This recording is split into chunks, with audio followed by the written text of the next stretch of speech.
What's up, YouTube? This is Rich with Lifetime Shred with a little bit of a fall video. So I recently was out at Imondi Wake Zone in Fruita, Colorado, and this is kind of my home wake park. It's probably the one I ride the most. Super fun to get down there. The Imondis are super great people as well. But anyway, talk about Imondi in a different video. But when I was down there, they actually had a demo for the new 2023 165 Slingshot Space Melter. So pretty excited. I got to try this out. I just took it for one set. I think I was out for maybe like, I don't know, 8, 9 laps or something like that, 10 laps. I'll throw in a little footage of me riding right now.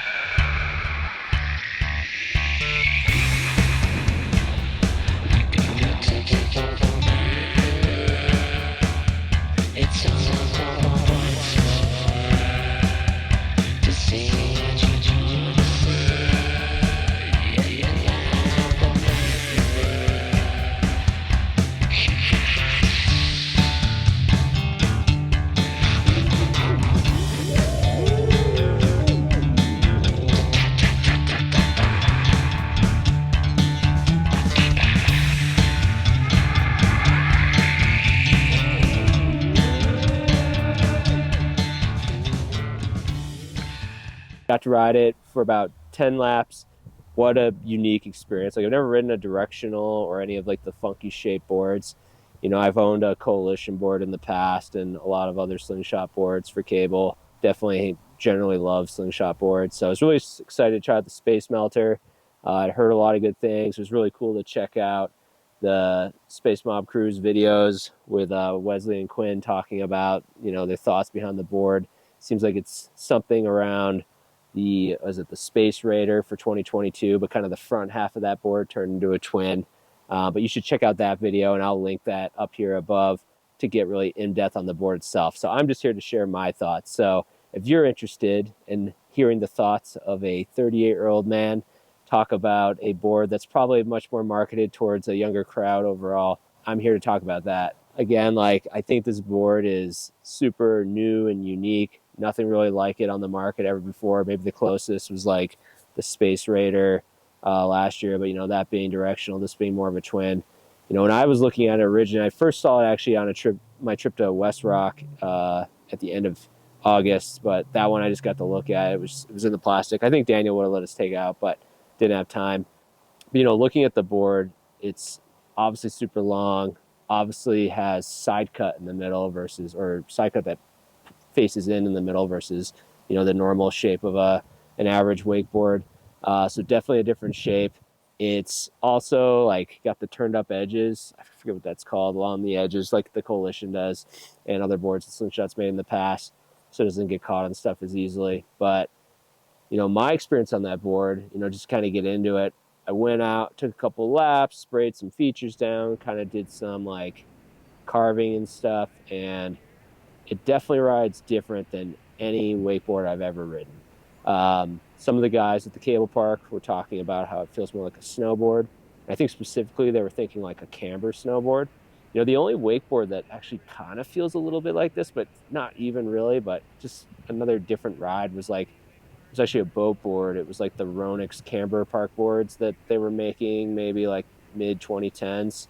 The reason I say that is with that board and with this board too, what I could feel is the transition from the side cut kind of up to the contact points in the nose. Like, you can feel those 4 points on the board, which is similar to like a camber snowboard. So, you know, typically with a wakeboard having kind of that, you know, rounded shape, it you know, you don't have any of those like points where the water is transitioning like you do with this board.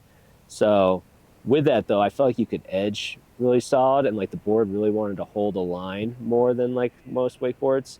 So I thought that was really interesting. In terms of the flex of the board, like, you could press this thing, you know, pretty easily. It was really fun that way. I'd say actually one of my biggest, like, I don't know, revelations, that's probably not the right word. One of my biggest like outtakes from this whole demo was I probably want to get a bigger board in the future. I like my 150 native a lot, but it is starting to delam in the tail a little bit. So I'm going to get something new, and I think I'm going to go up to like maybe a 57 Coalition or a 58 volt or something like that. Haven't decided yet, but for the space melter, at least for me, like I said, the board tracks really uniquely. It does feel different than any other wakeboard I've ever ridden. I think I could see how some people might like it more than any other board because it is different. For me, I think I still like a traditional wakeboard the most, but I would love to have one of these as like a second board.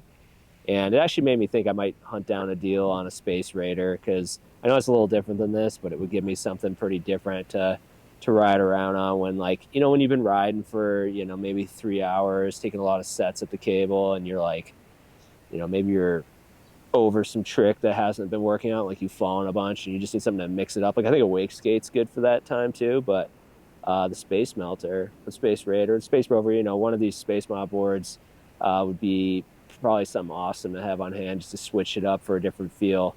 But I could see how someone could ride the Space Melter as their everyday board at the cable park. I mean, I think since it's twin, like it definitely is a freestyle wakeboard. It's not just like a cruiser or some like totally unique thing that you could ride switch, but it's not necessarily designed switch like some of the other Space Mob boards. Like this is a full twin.